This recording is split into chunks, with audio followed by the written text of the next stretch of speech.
Salut, c'est Magali, c'est Gemma. Bienvenue sur notre chaîne de cuisine de CGM. Les fêtes approchent à grands pas. Il nous reste 3 vidéos avant Noël et ça tombe bien. Ça va nous permettre de vous présenter une entrée, un plat et un dessert pour un réveillon au top. Pour ce premier volet, le choix de l'entrée fut difficile. On est tombé d'accord sur des choux salés au fromage qu'on appelle des gougères. On va les garnir avec une crème fouettée au saumon fumé et à l'aneth. Épisode 1 sur 3 de notre menu de Noël, c'est parti!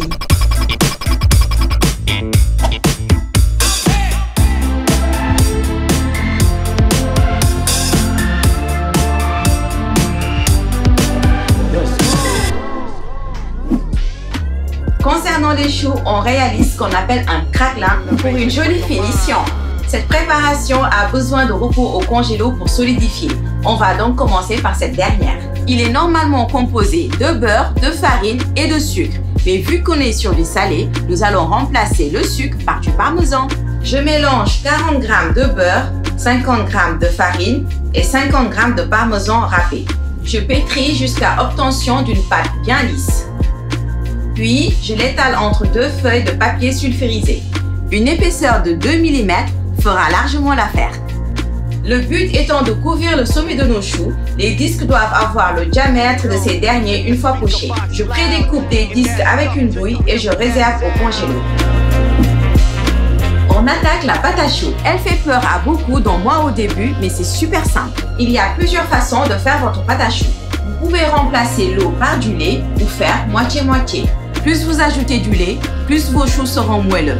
Pour cette recette, on recherche une texture plutôt sèche pour contrebalancer avec le moelleux de la crème fouettée. Je mets donc 100% d'eau. Je fais chauffer 250 g d'eau, une grosse pincée de sel et 80 g de beurre coupé en morceaux pour qu'il fonde de façon uniforme. Une fois que le beurre est bien fondu, je retire ma casserole du feu et j'envoie 125 g de farine en une fois. Je mélange énergiquement jusqu'à obtention d'une grosse boule. On l'appelle la panade. Je la dessèche à feu doux pendant environ 4 minutes. Je la débarrasse dans un saladier pour ajouter mes œufs. Attention, n'envoyez pas les œufs directement dans la casserole chaude. Ils vont cuire au contact des parois. On n'est pas en train de faire des œufs brouillés. Allez, c'est parti. Le premier aura toujours du mal à s'incorporer. Il faut fractionner la pâte comme ceci jusqu'à ce qu'il soit bien absorbé. J'enchaîne avec le deuxième, puis le troisième, puis le quatrième. On est sur une version salée. Je me permets donc de poivrer et de rajouter une cuillère à café de graines de pavot. J'envoie aussi 50 g d'emmental râpé finement. Et je mélange bien le tout. Et voilà, ma pâte à choux version gougère est prête. Avant toute chose, je préchauffe mon four à 180 degrés.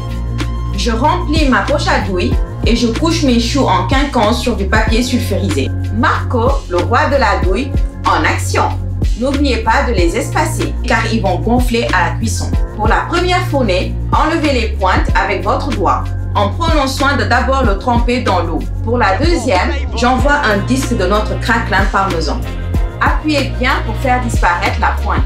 J'enfourne pendant environ 30 minutes. Ça dépend vraiment de votre four. Donc, jetez un œil pendant les 5 dernières minutes pour ne pas vous faire avoir. Quand ils ont une jolie couleur, j'aime bien couper le four et les laisser sécher encore un peu dans la chaleur pendant 5 minutes. Je les débarrasse sur une grille et on passe à la suite.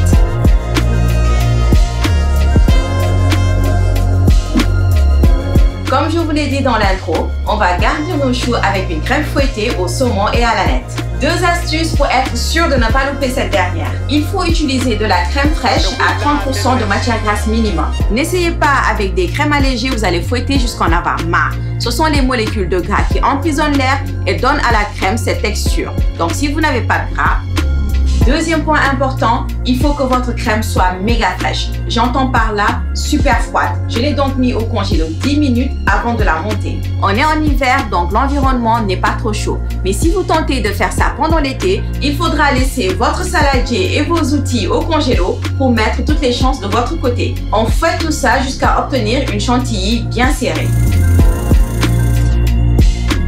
elle doit tenir dans nos choux sans s'affaisser. Attendez qu'elle soit bien montée avant de l'aromatiser. Je pile une cuillère à café de poivre blanc, une gousse d'ail et 50 g de saumon fumé. Vous le savez, j'adore mon pilon, mais vous pouvez mixer tout ça, ça revient au même. Je n'oublie pas de saler.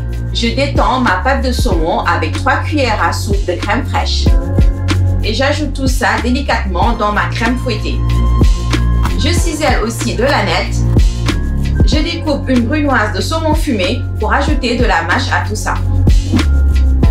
Tous mes éléments sont prêts, on va passer au dressage. On vous propose 2 finitions. Je découpe la tête de tous mes choux à l'aide d'un couteau à pain. Je conserve celle avec le craquelin. Vous pouvez donner les autres aux enfants. Je mets ma crème fouettée dans une poche avec une douille cannelée et je garnis généreusement mes choux. Je laisse faire mon cher et tendre, le douillot fou.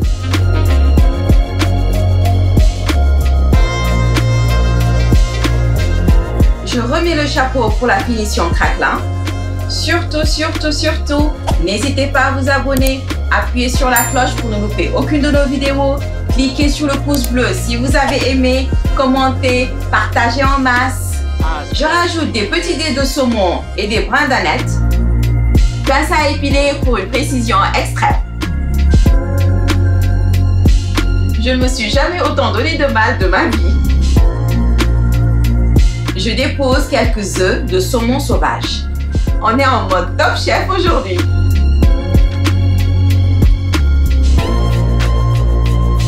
Petite vue aérienne de nos œuvres.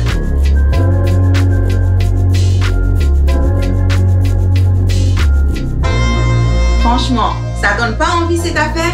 Bon appétit à tous et à la semaine prochaine pour la suite de notre menu de Noël.